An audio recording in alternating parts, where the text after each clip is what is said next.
주님의 이름으로 사랑하고 축복합니다. 하나님의 동행하심이 있는 행복한 하루와 한 주 시작되시기를 주님의 이름으로 축복합니다. 오늘 함께 읽은 이사야서 40장 1절에서 11절의 말씀으로 아름다운 소식을 전하는 삶이라는 제목으로 나누기를 원합니다. 이 40장 이사야서는 특별히 66장으로 되어 있는데 성경이 66권이어서 뭔가 연관성이 있다 말하지만 실제로 그런 부분이 있어서 말을 합니다.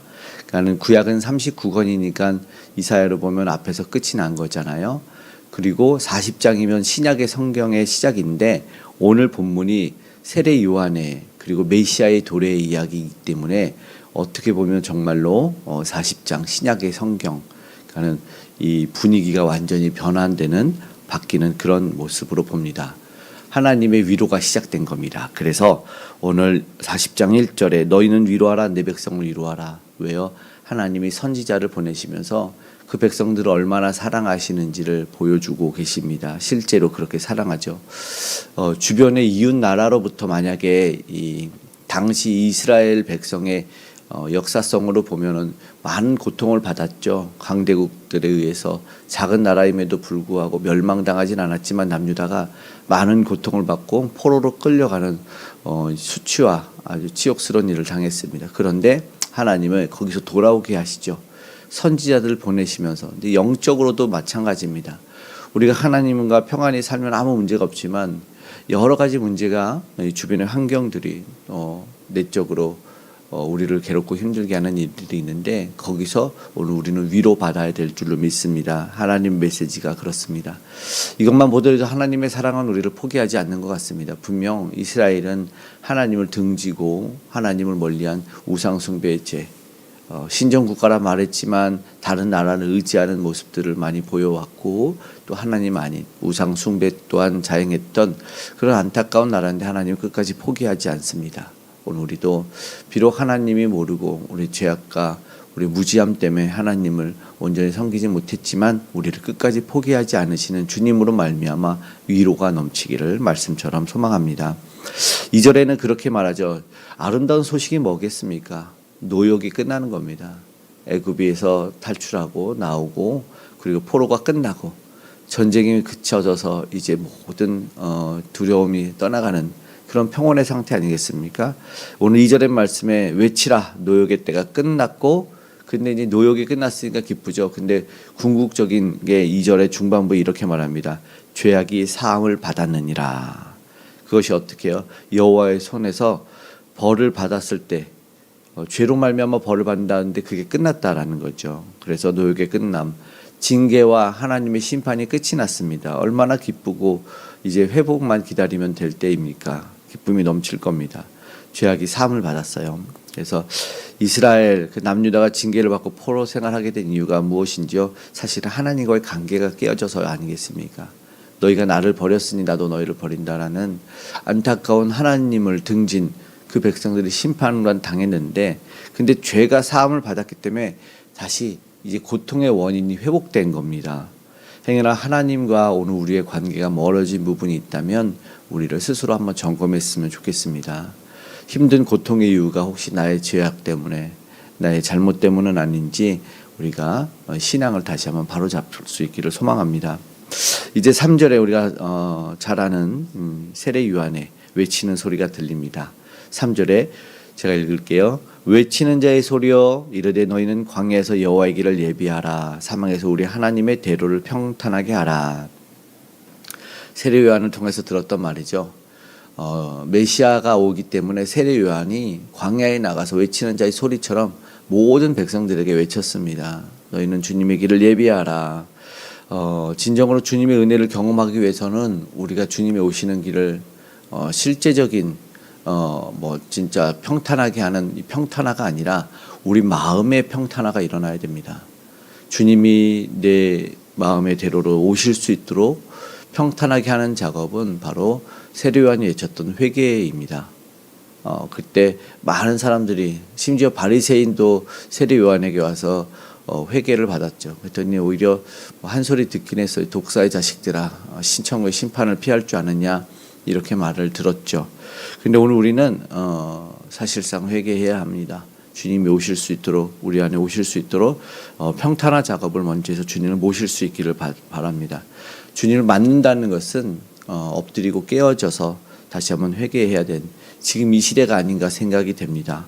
먼저 철저하게 우리 주님을 맞을 수 있는 우리의 준비가 있기를 원하고, 세례 요한의 외침이 과거 주님 오시기 전에 때만이 아니라 지금 우리 이 시대도 필요하다라는 거죠. 그 오시는 주님은 어떤 하나님입니까? 5절부터 말씀하실 때 신실하신 하나님이십니다. 말씀을 통해서 하시는데 8절의 말씀 함께 읽어볼까요? 8절, 풀은 마르고 꽃은 시드나 우리 하나님의 말씀은 영원히 서리라 하라. 한때 많이 암송도 하고 외치고 막 이렇게 찬양됐던 그런 말씀입니다. 세상에 영원한 것은 없지만 하나님의 말씀은 영원합니다. 그 언약은 계속됩니다.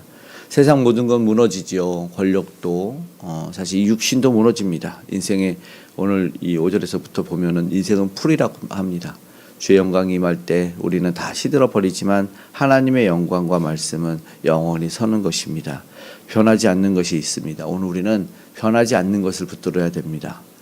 말하는 세상의 것, 속되게 썩어 없어질 것이라고 하는데 그것을 붙드는 삶이 아니라 영원한 것을 오늘도 붙들 수 있도록 우리는 기도하고 주의 말씀이 내 안에 우리 삶에 나의 삶에 있기를 기도했으면 좋겠습니다. 주님이 오신다는 소식은 정말로 기쁜 소식이겠죠. 아까 말한 해방의 소식도 마찬가지고 큰 기쁨의 소식이 들립니다. 이제 9절에서 11절의 말씀인데요. 주님이 오신다는 소리, 그리고 그거는 세상에 있었던 것과는 다릅니다. 그래서 우리는 예수 그리스도가 이 땅에 오심을 알고 있는, 그리고 주님이 이미 초림하셨고 다시 오심을 알고 있는 이미와 아직의 시대, 그러나 구원은 이미 임한 시대를 살고 있습니다. 그래서 우리는 예수 그리스도를 통한 진리를 가진 자이기 때문에 또한 그것을 전할 수 있는 삶이 되어야 합니다. 입으로, 말로, 그리고 삶으로 그것을 이분은 진리를 가진 사람이구나, 정말 이분은 복음 안에 있는 사람이구나라는 것을 삶으로 살아내는 것이 더 중요합니다. 당시 역사로 보면 바벨론에서 고통을 받던 이들이 포로로 돌아오는 해방의 말씀이 선포가 되었을 거 아닙니까? 선지자를 통해서 선포가 되고 실제로 이 바벨론에서 말도 안 되는 포로 귀환의 일이 일어나는데 그 기쁨의 소식은 복음이지 않았습니까? 우리가 해방이 된대, 고국으로 돌아갈 수 있대. 이 기쁨의 소식이 들렸을 때 어땠을까요? 당시 꿈도 꾸지 못하는 일이었습니다. 말이 됩니까? 자력으로는 절대로 돌아갈 수 없는데 고르세 칙령에 의해서 포로 귀환의 일이 일어났으니 이 얼마나 놀라운 일이 일어난 겁니까? 자기들의 기물도 가지고 돌아가라고 말합니다. 그런데 이제 메시아를 통한 궁극적인 구원의 소식이 우리에게 전해진 것 또한 엄청난 사건이죠. 흑암에 앉은 백성들이, 우리는 이 장록에서는 전적 타락이라고 얘기하고 또 전적 은혜라고 합니다. 무슨 말이냐면 이 불가항력적 은혜라고도 이야기하는 것은 어둠에 있는 이들이 스위치가 어디 있는지를 몰라서 켤 수가 없어요. 오직 주님의 은혜로 불을 탁 켜줬을 때 어둠이 떠나가는 거죠. 빈방에 가득 채우는 것이 초한절의 빛처럼 가득 채우는 빛이 임한 것이죠. 이거는 우리의 힘으로 할 수 없기 때문에 무조건 주님은 우리에게 구원의 기쁜 소식이 될 수밖에 없습니다. 오늘 우리의 모든 흑암과 어둠이 물러가는 것입니다. 그런데 당시 바벨론에 포로했던 자들이 이 소식을 들었을까요? 대부분 많은 이들은 듣지 않았을 거라고 생각이 됩니다. 그런데 들은 이들은 그 마음이 어땠을까요? 너무나 기쁘죠. 우리가 돌아간대, 우리가 해방이 된대, 나 이제 내 나라로 돌아갈 수 있다, 내가 가족과 헤어졌던 만날 수 있다. 그것이 얼마나 기뻤을까요? 그 복음의 소식을 가진 자들, 그리고 실제로 하나님은 그들에게 은혜를 베푸사 고국으로 돌아오게 하셨죠. 그 은혜를 받은 자들이 누구냐면 오늘 보니까 10절 11절에 양떼, 목자 없는 양떼입니다. 목자 없는 양떼가 이제 하나님의 인도와 보호를 받게 됩니다. 이것이 진짜 기쁜 소식입니다. 우리는 참된 목자가 예수 그리스도로 이 땅에 오신 것을 알고 있습니다. 진리를 가졌고 변함없는 영원한 우리 예수 그리스도의 은혜를 우리는 체험할 수 있게 되는 것입니다. 포로 생활 같은 삶이 어쩌면 오늘도 있지 않을까요? 힘들고 어려운 사람들이 있을 줄 믿습니다. 그러나 오늘 우리에게 무슨 말씀하십니까? 일어날 힘을 주십니다. 그 근거를 허락하십니다. 아름다운 소식은 들려오고 이미 또한 들려왔습니다. 오늘 우리는 아름다운 소식을 들은 자들입니다. 이 땅에 우리를 구원하시기 위해서 궁극적인 구원이지만 이 땅에 우리의 모든 삶과 문제, 어려움도 구원해 주시길 위해서 예수님이 오셨다라는 것을 알고, 그리고 영원히 함께 하신다는 사실도 우리는 다시 한번 내가 먼저 기억했으면 좋겠습니다. 아름다운 소식은 바로 우리 안에 먼저 들려져 와야 됩니다. 교회 전도를 넘어서서 아직도 이 생명을 얻는 소식, 구원의 소식을 듣지 못하는 이들이 많을 거고, 아직도 좋은 소식 듣지 못해서 힘들고 괴로운 이들이 많을 텐데, 오늘 우리는 내가 먼저 소식을 가진 자, 그리고 내가 전할 수 있는 삶이 되기를 간절히 기도했으면 좋겠습니다. 그래서 힘없고 낙심하는 자들에게 우리의 삶이, 우리의 입술이 기쁨의 좋은 소식이 되기를 간절히 소망합니다. 내 안에 먼저 기쁨이 넘치고 전달되기를 소망하며 우리 그렇게 기도하겠습니다.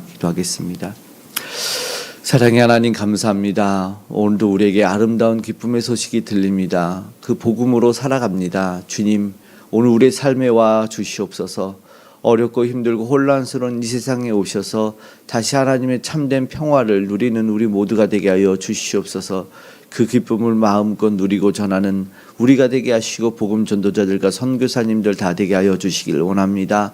그 모든 삶의 영역에서 주없이 살고 힘겨워하는 이들에게 참된 구원의 생명의 소식이 들려지는 우리가 되길 원합니다. 우리가 주께 오늘도 쓰임받게 하시고 하나님의 나라는 그 복음으로 확장될 수 있도록 역사하여 주시옵소서. 오늘도 말 못하게 힘들고 괴로운 이들이 있습니다. 주님, 위로하여 주시옵소서. 우리 인간으로 할 수 없는 일들이 너무나 많으나 우리 주님 능치 못함이 없는 줄 믿사오니, 오늘도 주를 간절히 찾고 부르짖는 이들에게 하나님 찾아가 주시옵고, 오늘 우리는 세례요한의 외침처럼, 아버지와 광야에 외치는 소리처럼 주님을 모실 수 있는 아버지 대로를 준비하는 자들 되게 하여 주시옵소서. 회개합니다. 우리 아버지 하나님, 잘못된 모든 죄악과 아버지 모든 근성들을 회개합니다. 주님 오실 수 있는 아버지 하나님 심령이 되길 원하오니 은혜를 베풀어 주시옵고, 이 나라 이 민족에게도 그 복음이 들려져서 아름다운 통일이 일어나게 하여 주시고, 위정자들은 경외하며 이제 분쟁 다툼을 그치게 하시고, 열방으로 들려져 전쟁 그치는 역사 일어나게 하여 주시옵소서. 오늘도 간절함으로 주님을 찾는 이들에게 나음을 주시길 원하오니, 모든 질병과 아픔과 관계 문제와 아버지 하나님 경제적 문제 아버지 다 떠나가게 하여 주시옵소서. 무엇보다 다시 한번 신앙의 온전한 회복이 일어나게 하시고, 우리 다음 세대 귀한 영혼들이 우리 참된 구주 예수 그리스도를 아는 역사가 일어나게 하여 주시옵고, 우리는 그 삶을 살아내게 하여 주시옵소서. 은혜와 평강이 주의 믿음의 아버지 사람들에게, 오늘도 기도하며 주님을 찾는 자들에게 임하게 하여 주시옵소서. 삶의 터전의 현장에 아버지 산업의 일터에 주께서 함께 하시고 안전케 하여 주시옵고, 우리 모든 기도와 간구에 응답하여 주시옵소서. 은혜롭고 복된 하루와 한 주의 시작이 되게 하여 주실 줄 믿으며 고마우신 예수님의 이름으로 기도드리옵나이다. 아멘.